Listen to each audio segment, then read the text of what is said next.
Welcome to Tejal's nutri bites. Sunday special ब्रंचमध्ये आज मी बनवते व्हेजिटेबल पुलाव. अगदीच वन पॉट रेसिपी आहे, पटकन बनवून तयार होते आणि तितकीच टेस्टी पण बनते. तर मी इथे 2 वाटी बासमती तांदूळ घेतला आहे. हे तांदूळ 3 ते 4 पाण्याने स्वच्छ धुवून घ्यायचे आहे. त्यातील व्हाईट कास्ट निघून जायला पाहिजे प्रॉपर. आणि नंतर हे आपल्याला कमीत कमी 1 तास पाण्यात भिजत घालायचे आहे. त्यानंतर आता पुलाव करण्यासाठी एका कुकरमध्ये मी 2 ते 3 चमचे तेल घेतलं आहे आणि 1 चमचा बटर घातलं आहे. बटर कम्प्लिटली ऑप्शनल आहे, नाही टाकलं तरी पण चालेल. तर तेल गरम झाल्यावर त्यात अर्धा चमचा जिरं घालून जिरं तडतडलं की 2 मोठे कांदे स्लाइस करून घालायचे आहे. 1 मिनिटभर कांदा परतला की त्यात 2 तमालपत्र, 2 ते 3 काळी मिरी, 2 ते 3 लवंग, 2 हिरवी इलायची, आलं लसूण पेस्ट, दालचिनीचा तुकडा असं घालून हे प्रॉपर आपल्याला परतून घ्यायचं आहे सोनेरी रंगावर. आणि हे सोनेरी रंगावर परतलं की त्यात हळद आणि आपल्या आवडीप्रमाणे काश्मीरी लाल मिरची पावडर घालायची आहे. मसाले 2 मिनिट छान परतून झाले की यात 2 टोमॅटो बारीक चिरून घातलेले आहेत. टोमॅटो प्रॉपर शिजू द्यायचे आहेत.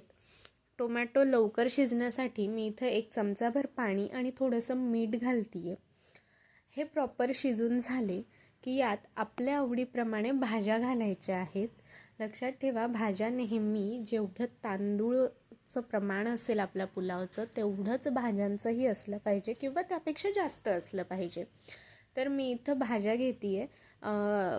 चॉप केलेला गाजर आहे, बीन्स, त्यानंतर शिमला मिरची, फ्लॉवर आणि बटाटा. तर ह्या भाज्या छान सॉते करून घ्यायच्या आहे. आणि भाज्या एकदा परतून झाल्या की यात मी बिर्याणी मसाला घालतीये चमचाभर, जस्ट फॉर फ्लेवर. आणि गरम पाणी घालून भाज्या 10 मिनिटं झाकण ठेवून शिजू द्यायच्या आहेत. भाज्या 70% शिजल्या की त्यात भिजवलेला तांदूळ ॲड करायचा आहे. तांदूळ पण छान एकदा मिक्स झाला भाज्यांमध्ये की त्यामध्ये मी पाणी ॲड करणार आहे. 2 वाटी तांदूळ होता तर 2 वाटी तांदळासाठी इथं 4 वाटी मी गरम पाणी ॲड करते. पाण्याला उकळी आली की यात आपण मीठ घालणार आहोत आणि हे असंच झाकण न लावता 10 मिनिटं शिजू द्यायचं आहे. 10 मिनिटात आपले तांदूळ 50 to 60% शिजतात.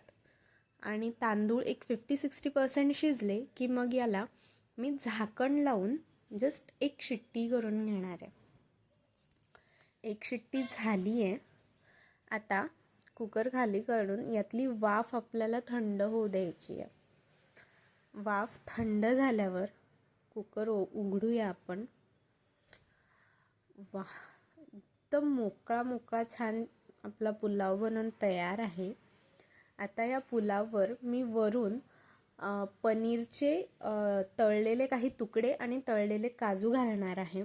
हे नंतर मी यासाठी घालतीये कारण जर हे आधीच कुकरमध्ये घालून शिजवले असते तर काजूचा क्रंच गेला असता, काजू शिजला असता आणि पनीरही ओव्हरकुक होऊन ते एक रबरी टेक्स्चरचं बनलं असतं, म्हणजे खायला चांगलं नाही लागत. त्यामुळे मी वरून हे तळून घालतीये. हे प्रॉपर मिक्स करूया आपल्या पुलावमध्ये आणि सर्व करूयात आपला टेस्टी आणि यमी गरमागरम व्हेजिटेबल पुलाव सोबत गाजर काकडीची कोशिंबीर. So enjoy your Sunday. So healthy bites, happy life. Recipe आवडल्यास लाईक, शेअर अँड सबस्क्राईब.